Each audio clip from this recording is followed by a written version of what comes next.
Welcome to education life YouTube চ্যানেলে বাজার sir. আজকের ভিডিওতে আমরা পিএসসি ফুড এসআই স্পেশাল অঙ্ক করাবো।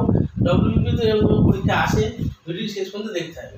প্রথম আমরা দেখতে পাচ্ছি দুটো সংখ্যার যোগফল তাদের বিয়োগফলের 3 গুণ হলে সংখ্যা দুটি অনুপাত কত হবে। এখানে বলা আছে সংখ্যা দুটি যদি এক্স আর ওয়াই যদি সংখ্যা দুটো ধরে নেওয়া হয়, তাহলে এক্স আর ওয়াই সংখ্যা দুটি যোগফল বিয়োগফলের 3 গুণ, যোগফল বিয়োগফলের 3 গুণ বলা হয়েছে।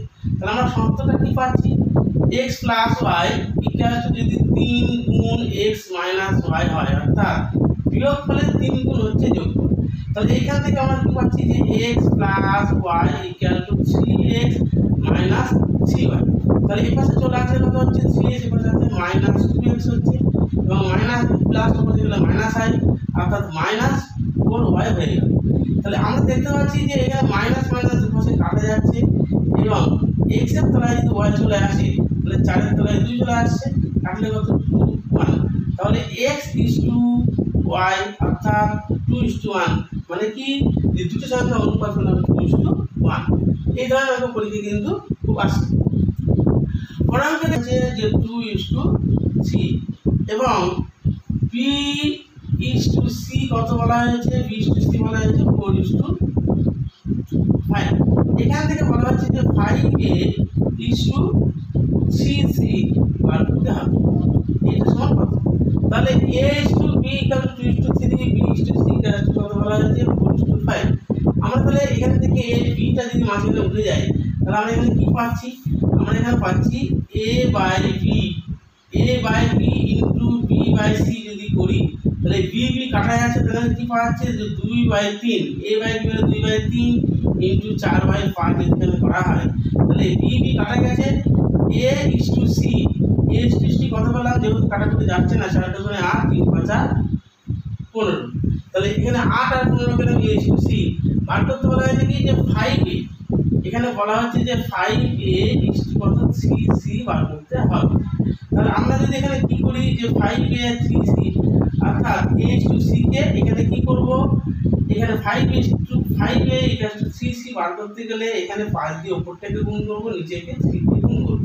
তাহলে কত হচ্ছে 5 আর 40 হচ্ছে, এবং নিচেরটা কত 3 5 3 45। তাহলে 40/45 এটা কিন্তু 5a = 3c। তাহলে আমরা এখানে যদি কাটাকাটিটা করি, তাহলে এখানে 5 দিয়ে যদি কাটি, তাহলে 5 দিয়ে কাটলে কত হচ্ছে, 5 দিয়ে কাটলে হচ্ছে 8, এখানে 5 দিয়ে কাটলে 9, তাহলে 8 is to 9। তাহলে 8 is to 9 করতে গেলে একটা হবে আছে সমান হলে বার্ষিক কত সুদে হবে আসল, সুদ আসলের 1/25 সুদ হবে। তাহলে আমরা এখানে কি বলছি যে যদি এখানে আসল যদি ধরা হচ্ছে p হচ্ছে আসল যদি x ধরা হয়, তাহলে কি বলছে সুদ আসলের 1/25 হবে। তাহলে ইন্টারেস্ট অর্থাৎ i ইকুয়াল টু কত, i ইকুয়াল টু হচ্ছে x ইনটু 1/25 অর্থাৎ x/25 অর্থাৎ 25। x/25 হচ্ছে কি, এটা দাঁড়ালো কত সুদ, আসল কত x। t আর সমান বলা হয়েছে, এখানে বলা হয়েছে যে বার্ষিক কত সুদের হারে। তাহলে এখানে আমরা বার করতে হবে কিন্তু r। তাহলে আমরা জানি যে r ইকুয়াল টু কি জানি, i গুণ 100 বাই p গুণ t। তাহলে এখানে এই যে t আর r যেহেতু সমান, তাহলে t এর জায়গায় যদি আমরা r বসিয়ে দিই, তাহলে কি পাচ্ছি যে সমান সমান পাচ্ছি i কত, এই অঙ্কতে t আর r যেহেতু সমান, তাহলে এই t এখানে r হয়ে গিয়ে গুণ হয়ে গেল, অর্থাৎ r স্কয়ার হয়ে যাবে। এখানে কত হবে r square equal two i কত x/25 ইনটু কত 100 বাই p কত x। তাহলে এই x কাটা গেছে 25 দিয়ে কাটলে কত 4, তাহলে এখানে r স্কয়ার ইকুয়াল টু কত 4। আমরা এখান থেকে আমরা কি পাচ্ছি r ইকুয়াল টু 2 পাচ্ছি।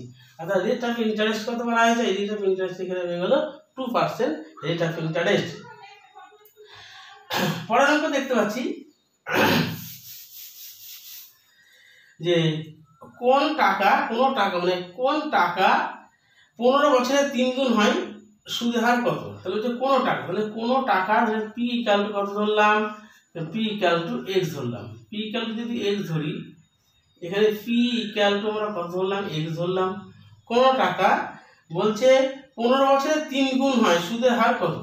তাহলে 15 বছরে t ইকুয়াল টু কত, t ইকুয়াল টু 15 বছর 3 গুণ হয়ে যাচ্ছে। তাহলে এই x টাকাটা যখন সুদে আসলে, এখানে বুঝতে হবে তোমাদের 3 গুণ হয়ে যাওয়া মানে যে 3x হয়ে গেল, 3x কি হয়ে গেল, x এর 3 গুণ হচ্ছে 3x হয়ে গেল। তাহলে i কত, অর্থাৎ এখানে ইন্টারেস্ট কত, ইন্টারেস্ট হচ্ছে 3x থেকে কিন্তু কি বাদ যাবে, x বাদ যাবে, অর্থাৎ 2x কিন্তু ইন্টারেস্ট। t কত, 15 বছর। এখানে বলছে রেট অফ ইন্টারেস্ট অর্থাৎ সুদের হার কত।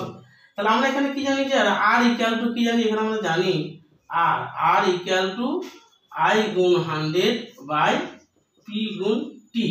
তাহলে i এখানটা কত বসবে, i এখানটা বসলো 2x ইনটু 100 বাই p কত, p হচ্ছে x, t কত 15 বছর। এই x কাটা গেছে, 5 দিয়ে কাটলে 3, 5 দিয়ে কাটলে কত হচ্ছে 5 20, তাহলে 40/3। তাহলে রেট অফ ইন্টারেস্ট হচ্ছে 40/3। আমরা জানি যে 3 13 গুণ 40, অর্থাৎ 3 13 পূর্ণ 1/3, 13 পূর্ণ 1/3। এটা কিন্তু রেট অফ ইন্টারেস্ট অর্থাৎ সুদের হার বার হয়ে গেল। এই ধরনের কিন্তু পরীক্ষায় আসে। আবার বীজগণিতের অঙ্কের ক্ষেত্রে আমরা দেখতে পাচ্ছি যে x প্লাস 1/x যদি 2 হয়, তবে x square plus 1/x² minus 2 সমান কত হবে। এই অঙ্কটার ক্ষেত্রে আমরা কি দেখতে পাচ্ছি যে x plus 1/x = 2, x² plus 1/x² minus 2 = কত হবে। আমরা জানি যে a square plus b square equal to a plus b whole square minus 2ab। তাহলে a square plus b square equal to a plus b whole square minus 2ab। তাহলে এখানে কত বলা হচ্ছে 2। তাহলে এখানে এই ফর্মুলাটা আমরা কি করব, এখানে কি বলবো যে x প্লাস 1/x এর whole square minus 2 into x into 1/x। এই মাইনাস 2টা কিন্তু এখানে অলরেডি আছে। তাহলে এইখানে মাইনাস 2 থাকার জন্য এই x কাটা গেছে, তাহলে এইখানটা কত 2। তাহলে 2 স্কয়ার মাইনাস 2 মাইনাস 2, তাহলে এখানে x কাটা 2 হয়েছে, তাহলে 2 2। তাহলে আমরা পাচ্ছি যে 4 মাইনাস 2 মাইনাস 2।